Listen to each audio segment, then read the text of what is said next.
Hello students, हम presently third unit study कर रहे हैं, that is laws of motion. और इसमें नेक्स्ट टॉपिक पे आते हैं। और बेटा नेक्स्ट टॉपिक है आपका इम्पल्स। तो देखिए, नेक्स्ट टॉपिक है आपका इम्पल्स। बेटा सबसे पहले बात करते हैं इम्पल्स है क्या। इम्पल्स को बोलते हैं बेटा, दैट इज इम्पल्सिव फोर्स भी कहा जा सकता है। चाहे तो इम्पल्स कह दीजिए और चाहे कह दीजिए impulsive force. Impulse is also known as impulsive force. Clear. अब देखिए बेटा, इम्पल्सिव फोर्स है क्या। बेटा सिंपल बता सकते हैं, the measure of action of large force in small interval of time.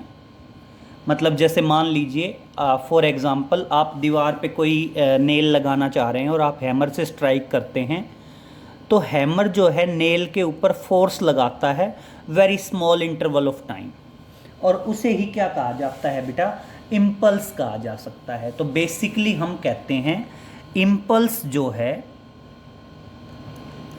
आपका जो इम्पल्स है वो इम्पल्स क्या है, प्रोडक्ट है। किस किस का प्रोडक्ट है बेटा, एवरेज फोर्स एंड टाइम का। It is the product of average force with time. ये जो प्रोडक्ट आएगा, इस प्रोडक्ट को हम क्या कहते हैं बेटा, इम्पल्स कहते हैं। जनरली आई से डिनोट करते हैं। और किसका प्रोडक्ट होता है, average force multiplied by small time. Clear. तो आप क्या बताएंगे, impulse is defined as the product. तो देखिए क्या बताएंगे, it is defined as the product. बेटा इम्पल्स जो है वो अपने आप में प्रोडक्ट है।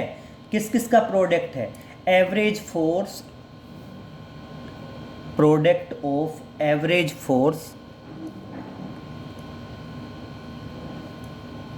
Product of average force and the time interval, and the time interval for which the force acts on the body, for which the force acts on the body। Clear. Impulse जो है अपने आप में product है। किस किस का product है बेटा, average force and the time for which the force act on the body. जितने टाइम के लिए फोर्स क्या करता है बेटा, बॉडी पे एक्ट करता है, उसको कहा जाता है इम्पल्स। जनरली आई से डिनोट करते हैं, या फिर ये भी कह सकते हैं total effect of force is known as the impulse. Impulse जो है वो टोटल इफेक्ट ऑफ फोर्स भी हो सकता है। और इसके अलावा इम्पल्स हो सकता है बेटा change in linear momentum. Clear. तो अब देखिए बात करते हैं इम्पल्स के बारे में। तो क्या बताएंगे, इम्पल्स क्या है, it is a vector quantity. Impulse जो है बेटा वो अपने आप में वेक्टर क्वांटिटी है। एंड बात करते हैं बेटा dimensional formula and measuring unit. It's dimensional formula, it's dimensional formula. और देखिए बेटा क्या आएगा, फोर्स मल्टीप्लाइड बाय टाइम। तो फोर्स का डायमेंशनल फॉर्मूला आपको पता ही है, mass into acceleration, m1 l1, acceleration t-2, और साथ में t से और मल्टीप्लाई करेंगे तो क्या आ जाएगा, t⁻⁻⁻1। तो ध्यान रहेगा इम्पल्स का डायमेंशनल फॉर्मूला क्या है, m1 l1 t-1। क्लियर। फिर बात करते हैं बेटा मेजरिंग यूनिट्स की। फिर बात करते हैं इसकी मेजरिंग यूनिट्स। क्लियर। तो देखिए बेटा मेजरिंग यूनिट्स क्या क्या आएंगी। मेजरिंग यूनिट्स हो सकती हैं, एक तो एसआई सिस्टम। अगर बेटा एसआई सिस्टम में बात करें तो देखो फोर्स की मेजरिंग यूनिट न्यूटन और टाइम की क्या है सेकंड। तो आप बता सकते हैं एक तो मेजरिंग यूनिट है न्यूटन सेकंड, और अगर मैं सीजीएस सिस्टम की बात करूं तो सीजीएस सिस्टम में मेजरिंग यूनिट रहेगी डाइन सेकंड। क्लियर। और अब एक बात सुनो बेटा, फोर्स की मेजरिंग यूनिट है न्यूटन। और यस देखिए इधर एक बार एक पॉइंट है, आप कहते हैं कि आपका जो फोर्स है, फोर्स किसके बराबर होता है, मास इनटू एक्सेलरेशन। मास की मेजरिंग यूनिट किलोग्राम, एक्सेलरेशन की measuring unit metre per second square, और इनटू टाइम और है। और बेटा सेकंड से सेकंड कैंसिल तो क्या आएगा, kilogram metre second minus one. तो आप ध्यान रखेंगे इसकी मेजरिंग यूनिट हो सकती है that is kilogram metre second minus one, और हो सकती है that is gram centimetre second minus one. Clear. तो ध्यान रहेगा मेजरिंग यूनिट्स के बारे में, एक मेजरिंग यूनिट का एसआई सिस्टम और एक मेजरिंग यूनिट का सीजीएस सिस्टम। क्लियर। तो इम्पल्स बता देंगे बेटा, total effect of force is known as impulse, या कह सकते हैं impulse is the product of average force and time. बेटा जनरली वेक्टर क्वांटिटी है, डायमेंशनल फॉर्मूला और मेजरिंग यूनिट। क्लियर। अब आता है बेटा इम्पल्स मोमेंटम थ्योरम। ये पॉइंट समझिए, थोड़ा सा इंपॉर्टेंट है, ढंग से देखिए। That is impulse momentum theorem. बात करते हैं impulse momentum theorem. Impulse momentum theorem. बेटा इम्पल्स मोमेंटम थ्योरम क्या कहती है, इम्पल्स मोमेंटम थ्योरम कहती है impulse is equal to change in linear momentum of the body. Impulse momentum theorem क्या कहती है, it state that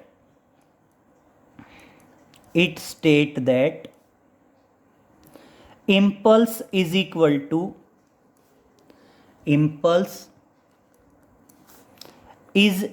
to change in momentum of the body, is equal to change in linear momentum of the body, linear momentum of the body। Clear.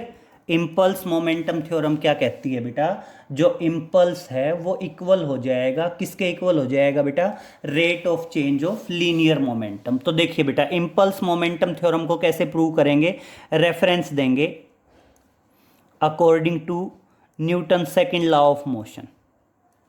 According to Newton's second law of motion. Newton second law of motion क्या कहेगा बेटा, Newton second law of motion कहता है F is equal to rate of change of linear momentum.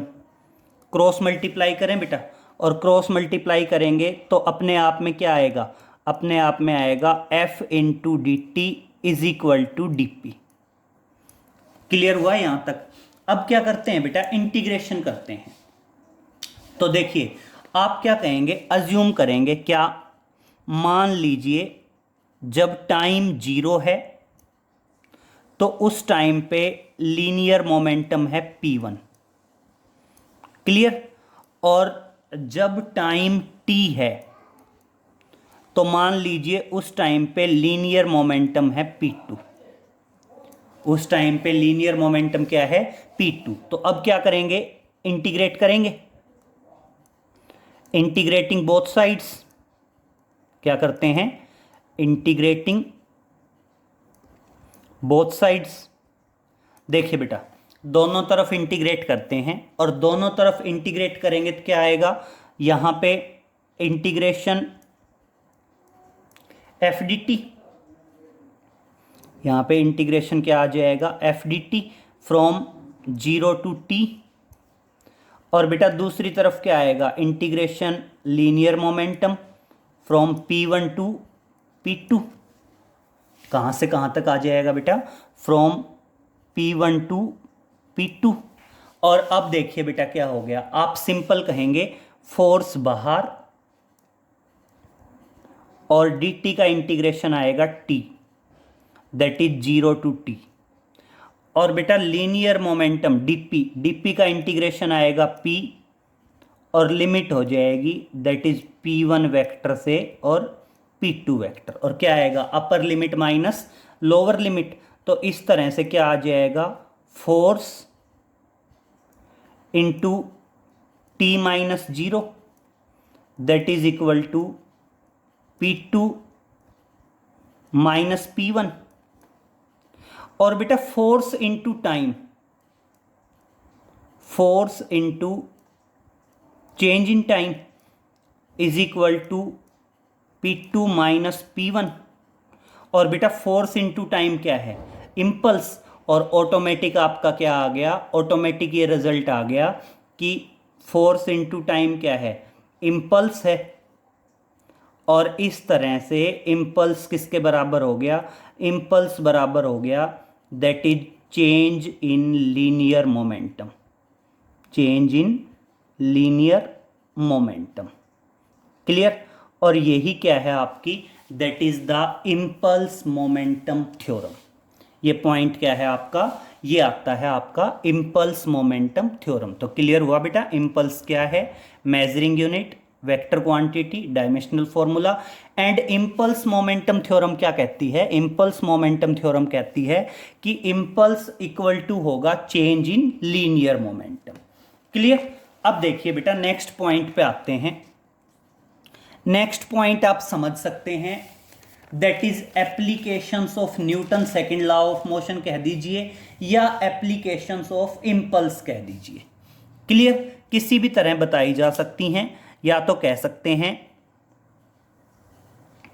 Application of impulse बोल सकते हैं, that is applications of impulse, या कह सकते हैं applications of Newton second law of motion, applications of Newton's second law of motion.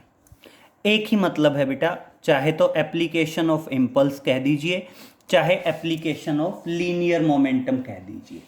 सबसे पहली application की बात करते हैं। A cricket player lower down his hands, a cricket player,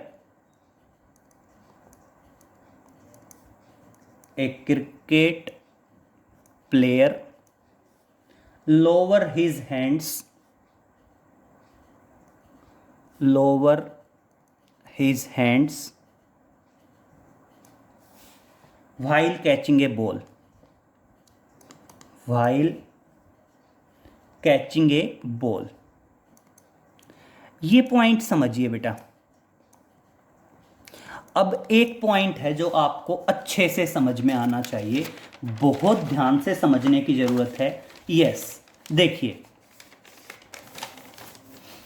बेटा, मान लीजिए आप कहते हैं impulse is equal to average force multiplied by time. Clear. और मैं बेटा इम्पल्स करता हूं कांस्टेंट, मान लीजिए इम्पल्स है 12, और हर एक कंडीशन में इम्पल्स 12 ही रहना है। पहले समझिए, मान लीजिए फोर्स है 12, तो टाइम कितना होगा 1 सेकेंड। अगर मैं टाइम को इंक्रीज करता जाऊं तो फोर्स डिक्रीज होता जाएगा। टाइम 1 की बजाय 2 सेकेंड किया तो फोर्स 12 न्यूटन की बजाय 6 न्यूटन आ गया। फिर मैंने टाइम को 2 सेकेंड की बजाय 3 सेकेंड किया, फोर्स कितना आ गया 4 न्यूटन। फिर मैंने टाइम को 4 सेकेंड किया, फोर्स कितना आ गया 3 न्यूटन। तो यहाँ पे एक चीज़ क्लियर है, अगर इम्पल्स कांस्टेंट है तो उस टाइम पे average force inversely proportional to time होता है। मतलब अगर टाइम इंक्रीज होता जाएगा, अगर मान लीजिए आपका टाइम इंक्रीज होता जाएगा तो एवरेज फोर्स क्या होता जाएगा बेटा, डिक्रीज होता जाएगा। क्लियर। अब मेरी बात समझिए बेटा, यहां पे क्या है, जब क्रिकेट प्लेयर अपने हैंड, मतलब क्वेश्चन क्या है कि क्रिकेट प्लेयर बॉल को कैच करते वक्त अपने हैंड्स लोअर डाउन क्यों करता है। बेटा लोअर डाउन करने से time of stop the ball increase हो जाता है और इस तरह से बेटा फोर्स क्या हो जाएगा, डिक्रीज हो जाएगा। Therefore hands of the player are not injured. क्योंकि देखो यही कॉन्सेप्ट लगेगा, impulse is average force into time. तो बेटा जब क्रिकेट प्लेयर अपने हैंड्स लोअर डाउन करेगा तो देखिए इसका सॉल्यूशन क्या बताएंगे, इसमें लिखेंगे when cricket player lower down his hands, when player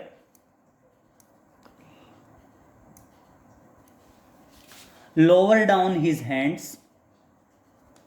when player lower his hands, then time to stop the ball increase, then time to stop the ball increase,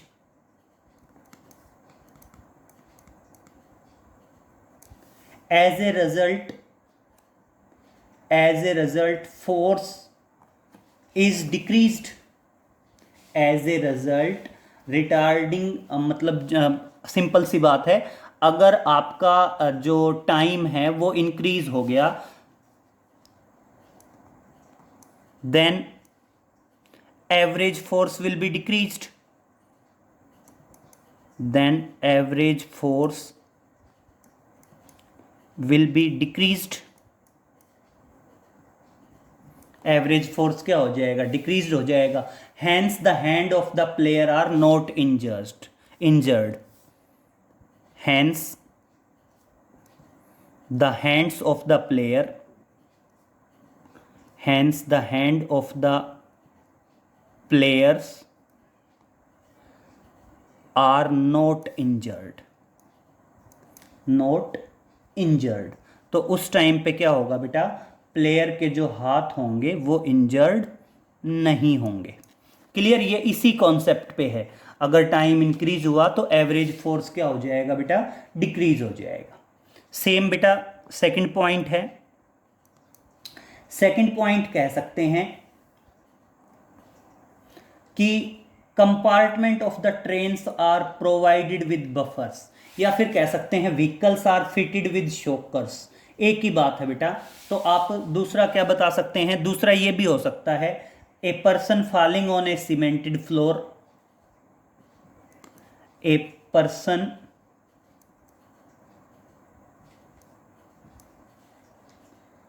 falling on a cemented floor, falling on a cemented floor, cemented floor, gets injured,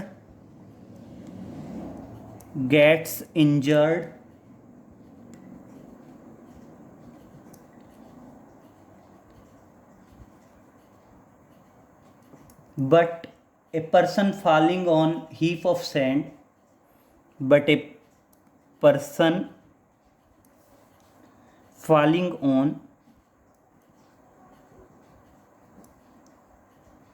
on a heap of sand is not injured, because question समझिए बेटा क्या है।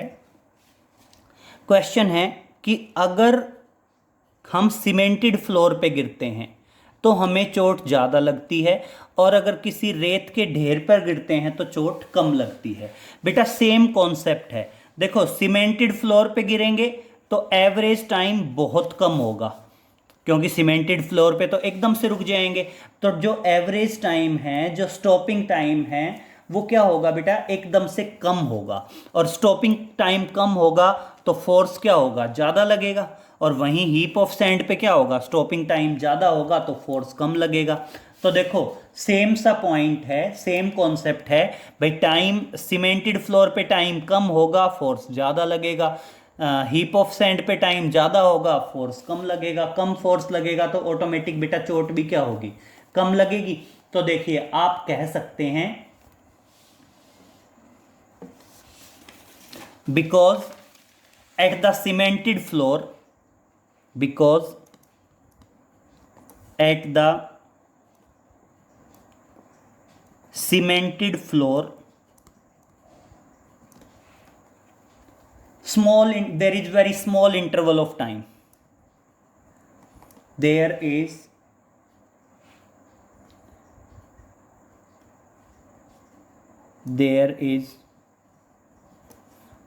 very small interval of time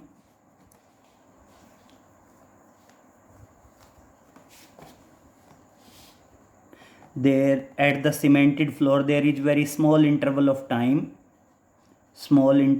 time in which change of linear momentum takes place, in which change of linear momentum takes place, change of linear momentum takes place in comparison to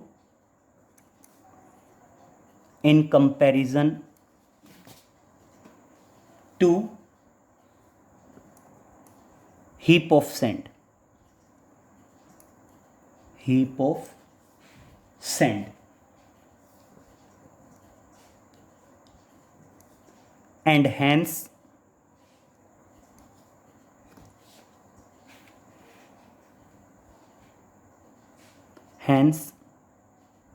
person get injured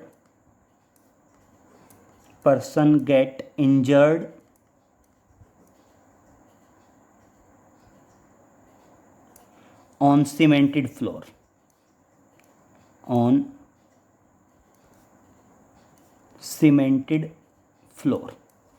clear. फिर next है बेटा, vehicles are provided with shockers, the vehicles are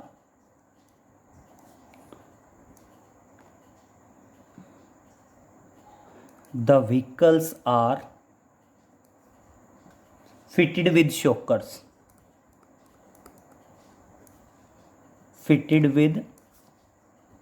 shockers, जो vehicles हैं बेटा उन vehicles के अंदर क्या होते हैं, शॉकर्स फिटेड होते हैं, जिन जो स्प्रिंग्स होते हैं। या फिर एक और फोर्थ पॉइंट है, compartments of trains, that is compartments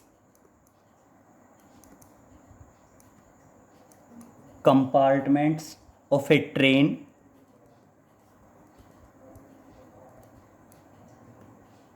are provided with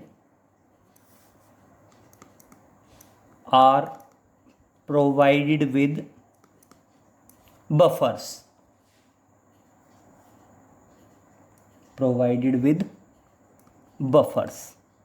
बेटा दो कॉन्सेप्ट हैं, दोनों का आंसर बिल्कुल सेम है भैया। तो हम कह सकते हैं जैसे व्हीकल्स में शॉकर्स प्रोवाइड किए जाते हैं, इसके अलावा ट्रेन कंपार्टमेंट्स में क्या होते हैं, बफर प्रोवाइड किए जाते हैं। ऐसा करने से क्या होता है बेटा, टाइम ऑफ इम्पैक्ट इंक्रीजेस। ऐसा करने से अगर मैं इसकी बात करूं तो इनमें क्या होगा, इन these the time of impact increases,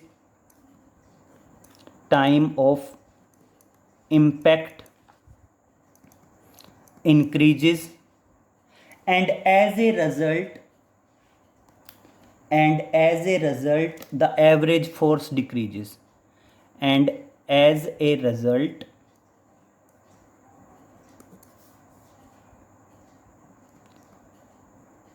average force decreases. तो क्या होगा बेटा, व्हीकल्स के अंदर भी शॉकर प्रोवाइड किए जाते हैं ताकि टाइम ऑफ इम्पैक्ट इंक्रीज हो जाए, एवरेज फोर्स डिक्रीज हो जाए। कंपार्टमेंट में भी कंपार्टमेंट में ट्रेन के जो कंपार्टमेंट्स हैं उनके बीच में भी बफर्स प्रोवाइड किए जाते हैं ताकि आपका टाइम ऑफ इम्पैक्ट कम हो जाए, एवरेज फोर्स डिक्रीज हो जाए, and we get the less jerks and as a result we get less jerks,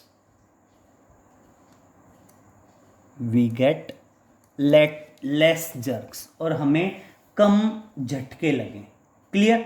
इसके अलावा ध्यान रखना आपके जो ग्लास वेयर्स हैं एंड चाइना वेयर्स हैं are wrapped in straw pieces before transportation, मतलब जो आपके चाइना आइटम्स या जो ग्लास आइटम्स होते हैं उनको भी क्या किया जाता है बेटा, पेपर में रैप करके कैरी किया जाता है। क्लियर, ध्यान रहेगा। इसके अलावा बेटा एक पॉइंट हमेशा ध्यान रखना, नोट में डाल लेंगे एक पॉइंट,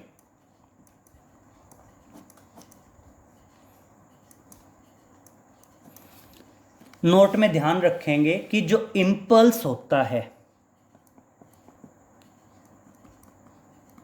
वो आपका इंपल्स बराबर होता है area under force time graph, that is area under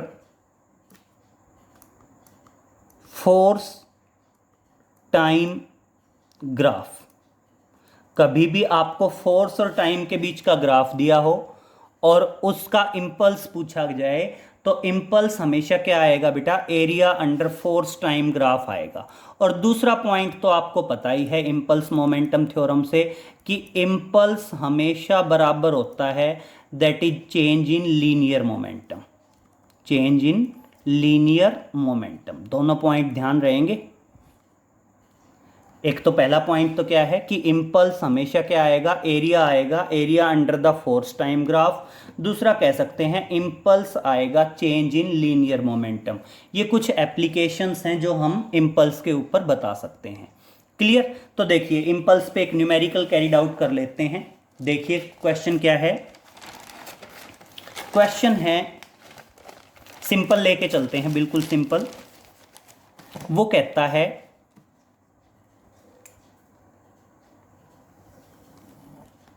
मान लीजिए क्वेश्चन है calculate the impulse of an average force, calculate the impulse, calculate the impulse of an average force of an average force of 2 Newton acting on a body, acting on a body for a time of 10 millisecond, for a time of 10 millisecond, 10 millisecond।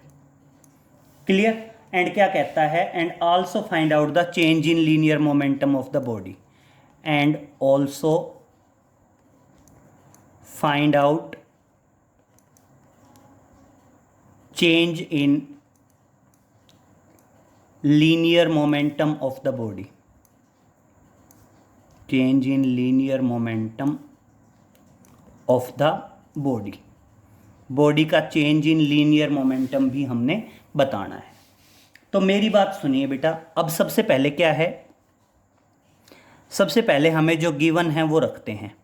Average force क्या दिया गया है, average force दिया गया है 2 Newton. और बेटा जो हमारा टाइम दिया गया है, टाइम है 10 मिली सेकेंड। और बेटा मिली सेकेंड को सेकेंड में कैसे बदलेंगे, 10⁻³ से मल्टीप्लाई करेंगे, और -3 से मल्टीप्लाई करेंगे तो क्या आ जाएगा, 10⁻² सेकेंड आ जाएगा। और अब आप देखिए बेटा, अब आप बता देंगे इम्पल्स जो है वो किसके बराबर आएगा, average force multiplied by small time आ जाएगा। तो देखना एवरेज फोर्स कितना है 2 और टाइम कितना है बेटा 10⁻⁻²। तो इस तरह से इम्पल्स आ गया ये, और इम्पल्स की मेजरिंग यूनिट क्या है बेटा, that is Newton second. Clear. तो ये आया आपका इम्पल्स। और अब देखिए बेटा सेकंड पॉइंट है, अब सेकंड पॉइंट क्या है कि इम्पल्स किसके बराबर होता है, इम्पल्स बराबर होता है change in linear momentum, change in linear momentum. तो उसने दूसरा पॉइंट यही पूछा है कि आप क्या बताइए, चेंज इन लीनियर मोमेंटम बताइए, और इसलिए आप बताएंगे therefore change in linear momentum, therefore change in linear momentum is equal to 2 × 10⁻⁻²। और मेजरिंग यूनिट किसकी लगा देंगे, लीनियर मोमेंटम की लगा देंगे, किलोग्राम मीटर सेकंड -1, क्योंकि अगर न्यूटन सेकंड को सॉल्व करेंगे तो यही आएगी, that is kilogram metre second -1। Clear. अब दूसरा देखिए, अब वो कहता है find out the impulse of the force. देखिए सबसे पहले वो कहता है find out the impulse of the force for a body of mass 1 kg। तो देखिए स्टार्टिंग यहीं से है, वो कहता है फाइंड आउट द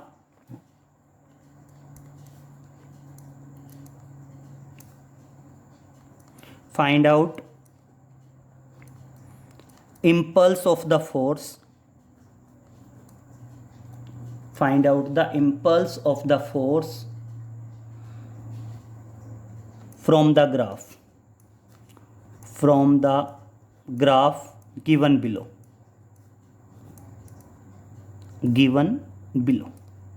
और मान लीजिए बेटा ग्राफ दिया है फोर्स और टाइम के बीच का। तो देखिए मान लीजिए ग्राफ क्या दिया है, ग्राफ दिया है फोर्स न्यूटन और टाइम सेकंड, और टाइम दिया गया है सेकंड में। क्लियर। और मान लीजिए किस तरह से सेगमेंट हैं, ये ओरिजिन है, सेगमेंट हैं 1 2 3 4 5 और 6, और इस तरफ सेगमेंट है बेटा 2 और 4। क्लियर।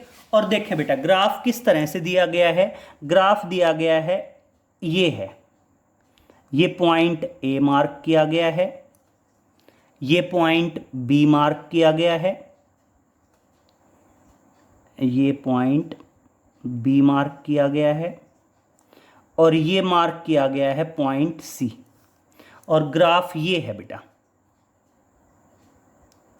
और वो कहता है इस ग्राफ में क्या बताइए, लीनियर मोमेंटम बताइए।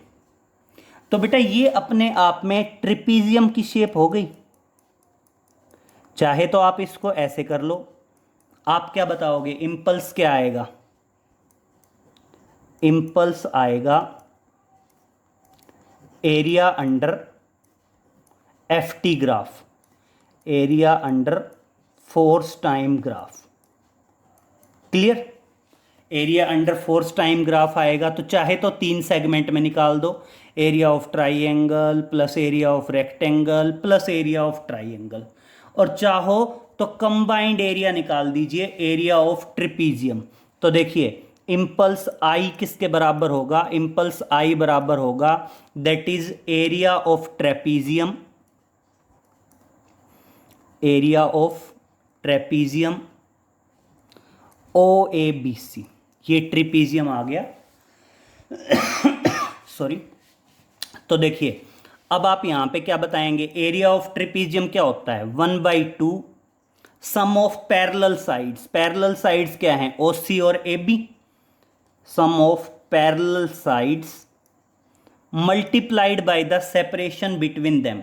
और बेटा इनके बीच का परपेंडिकुलर सेपरेशन क्या है, मान लीजिए इस पॉइंट को D मान लीजिए या इस पॉइंट को E मान लीजिए, कोई भी एक परपेंडिकुलर डिस्टेंस आ जाएगा AD।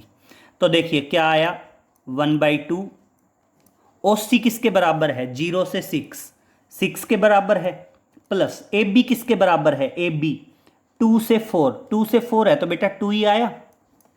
और ए डी किसके बराबर है बेटा, ये परपेंडिकुलर डिस्टेंस 4 न्यूटन के बराबर है। और इस तरह से अगर हम इसको सॉल्व करें तो ये आएगा 16 न्यूटन सेकंड। क्लियर। और इस तरह से आपका इम्पल्स क्या आ गया, इस तरह से आपका इम्पल्स आ गया 16 न्यूटन सेकंड। ध्यान रहेगा बेटा। तो क्लियर, इस तरह से इम्पल्स वाला टॉपिक कंप्लीट होता है। सबसे पहले इम्पल्स है क्या, मेजरिंग यूनिट, डायमेंशनल फॉर्मूला, किसके बराबर है, वो जो क्वेश्चंस थे कि क्रिकेट प्लेयर अपने हैंड्स लोअर डाउन क्यों करता है, गाड़ियों में शॉकर्स क्यों प्रोवाइड किए जाते हैं, ट्रेन में बफर्स क्यों प्रोवाइडेड होते हैं, ग्लास वेयर या चाइना वेयर्स को पेपर में रैप करके क्यों कैरी किया जाता है, ये सारे ही क्वेश्चन इंपॉर्टेंट हैं बेटा।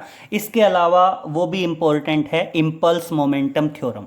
बेटा ये न्यूमेरिकल है, सिंपल सा हमने एक न्यूमेरिकल कैरिड आउट करके बता दिया।